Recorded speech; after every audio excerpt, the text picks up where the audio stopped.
Well, teachers are always doing formative assessment. So what's the point of teaching things if you don't know whether or not they're being learned? So it's very important for us to come together after we make these big promises to see if governments themselves are delivering on the things that they said they were doing. So particularly with teachers, what was promised was a high-level panel on the teaching profession and recommendations to reverse the global teacher shortage of 44 million teachers. So for teachers, the fact that happened and the fact that's now part of the discussion and that President Boric is already talking about the importance of dialogue with teachers and their organizations, hugely important part of the stock taking.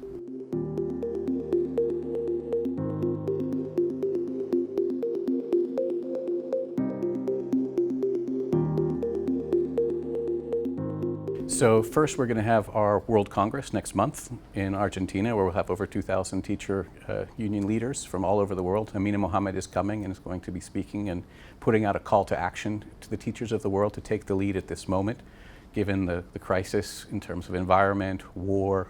And so that's going to be part of our roadmap, an important bus stop on our roadmap.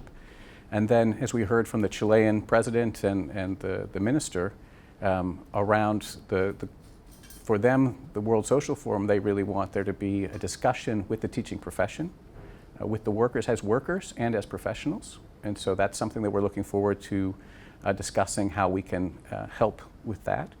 We're obviously really excited about the Brazilian G20, E20, so Education International and Teachers Now are actually part of the planning group. And there will be a separate roundtable discussion with teachers in the G20 countries, which will figure very nicely and fit very nicely with going into the global education meeting and continuing along with the priority on teachers. I think one of the things that we're most excited about is the fact that the high-level panel called for national commissions to be set up as a part of the process, a first step in the process, and those are starting to happen. Also called for a teachers emergency fund to ensure that teachers are paid in conflict and crisis-affected countries, which are far too many.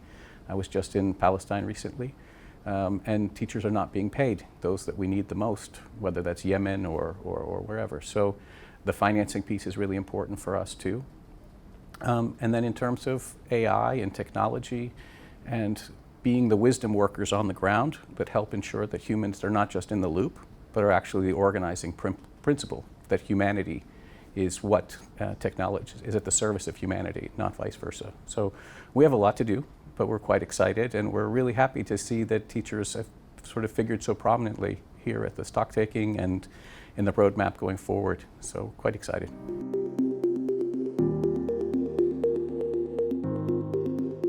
It was one of the recommendations that came out of the high-level panel that UNESCO and ILO co-chaired.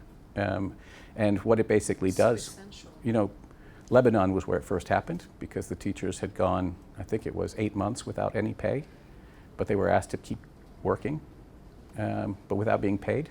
And then someone was saying, oh, they just don't make an effort. And I said, how long would you work? I was talking to some other international financial institution. How long would you work if you weren't paid? Would you work 8 months? So they had to feed their family.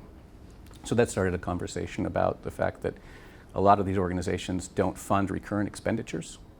So they're happy to build a school, they're happy to do it, but they don't want to pay salaries or put a stipend for teachers. So we wanted to highlight that need, particularly in crisis-affected countries. ECW is now much more on board. GPE, UNICEF is a good champion, and UNESCO as well. So, but now we're able to actually put that in place. That's what I'm most excited about right now.